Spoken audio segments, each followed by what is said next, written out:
My PhD is in geology.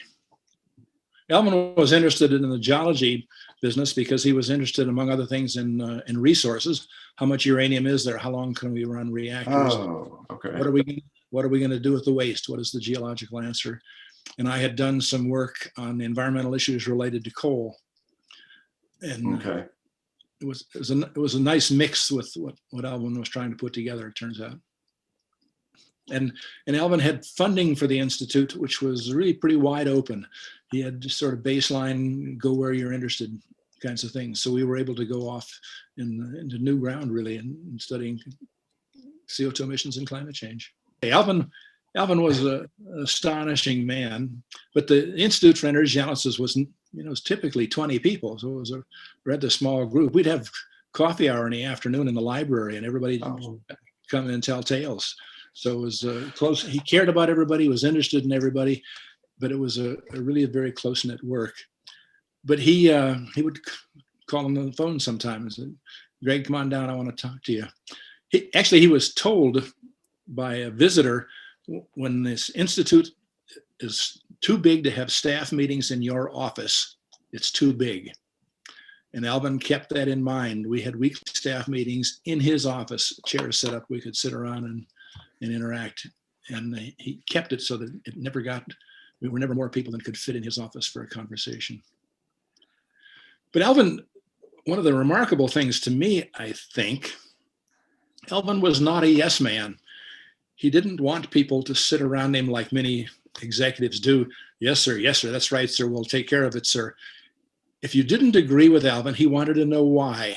And I think part of the reason he liked me was I was a different generation. I had a different perspective, and it was not infrequent that I disagreed with him.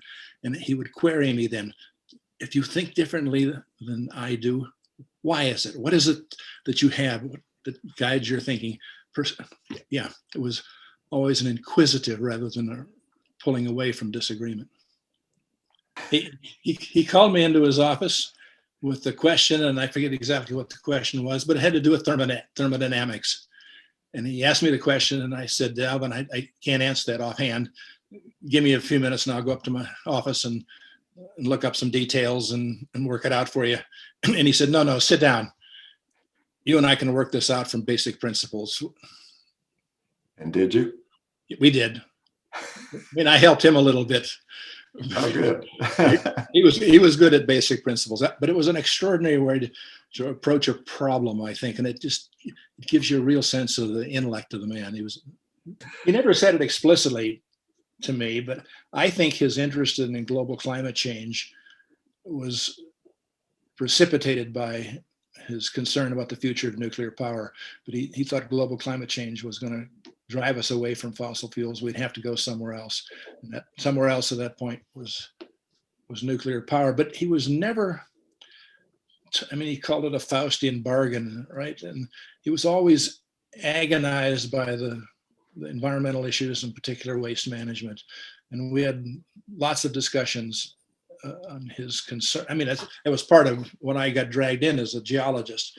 It was his genuine and deep concern with waste management. And that's what got him into some troubles in Washington. People didn't want to hear that. They wanted to go full bore with nuclear power. Don't tell me the problems. Mm-hmm. Yeah. Let me just add, in addition to everything else, Alvin was a very gracious and generous person. He was a modest person. He didn't blow his horn, but he really cared about people. And I know you've heard the story that he could stop anyone at the laboratory from the groundskeeper on up and have a meaningful, caring conversation. But I was working for Alvin when my son was playing high school football. And I don't think Alvin ever went to a game, but he also, there was never a Monday morning that he didn't ask me how was the football game and how's Eric. So I'll tell you a related tale. I was talking with Alvin, after the institute was over, and he must have been early 80s. And he said to me, "Gregg, I understand email. I understand the internet. I understand all the information that's out there and how easily it is accessible. But tell me one thing, who is doing the deep thinking?"